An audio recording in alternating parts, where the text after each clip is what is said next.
The pandemic has brought communities together in some pretty interesting ways. Case in point, this book.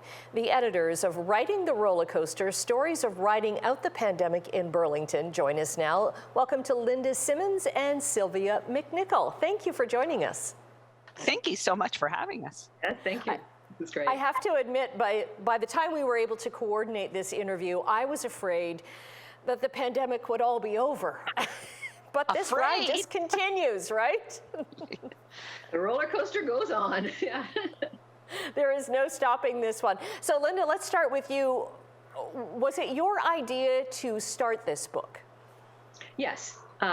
It was an inspiration that came because I was waffling between anger and melancholy most of the time, and then bursts of militant gratitude.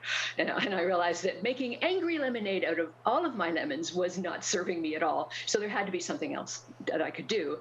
But what can I do? I'm not a doctor. I'm not a scientist or anything. But I could endlessly write my own stories. Or I could make a platform for other people to tell their stories. And that's where that idea came. And it was the City of Burlington Community Support Fund that gave me the grant. And I was shocked when they did it, but they did. And it was like, okay, here we go. The roller coaster is starting. So yeah, so Sylvia and I were on board together, and off we went, chugging up. And Sylvia, what's your involvement with it as well? You helped to edit some of the stories and collect some of the stories, because I understand that you had a fantastic response. Well, yeah, yes. Yeah. I would put the fantastic response on Lynda. My role was curmudgeon, really.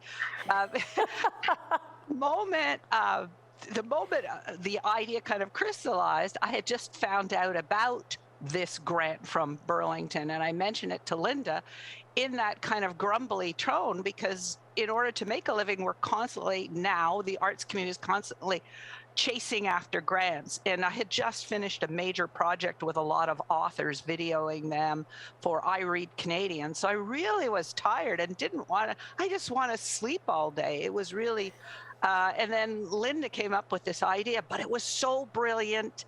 I couldn't not participate. And my role as editor, I worked as an editor for Today's Parent Toronto for 8 years. So I was more used to the problems that can occur during design or even editing. So I was very much, we didn't have the funds or staff to have someone copy edit. So I definitely copy edit, but also I'm a writer for young people, children. So I visit schools, and I continue to visit schools via Zoom. And so I would be in charge of trying to garner kids. And both Lynda and I did writing workshops, but I was in charge of the writing workshop for the younger generations. Because there are writers in this collection of all ages and all skill levels. There are poems, there are short stories, there are it seems like journal entries, but every single one I read, I can find a little bit of my own experience with COVID in it. So this is an amazing way. It's almost like you've written a little bit of history that we're going to be able to look on, because I mean, social media posts are great, but we're not going to be able to look on that 5, 10, 20 years down the road, right? This book in hand, though, and the fact that it's free, and you've given it to the Burlington Library, and you've given it to a number of bookstores in Burlington as well. Different drummer books in Burlington, as well as thank you to Ian who made me aware of this book. Yeah, there's several distribution points. We also had some grocery stores come on board, and libraries, like even up north. We've had different libraries all over the place, but every Burlington library came on board, to have copies available. And it's that part of it has been wonderful. The community support for this project has been really, really wonderful. And thanks to the two of you for putting this together. We've run out of time, but I want to let our viewers know that we have put the link up to the free ebook up on our website at chch.com. Thank you for joining us today. Thank you, Annette.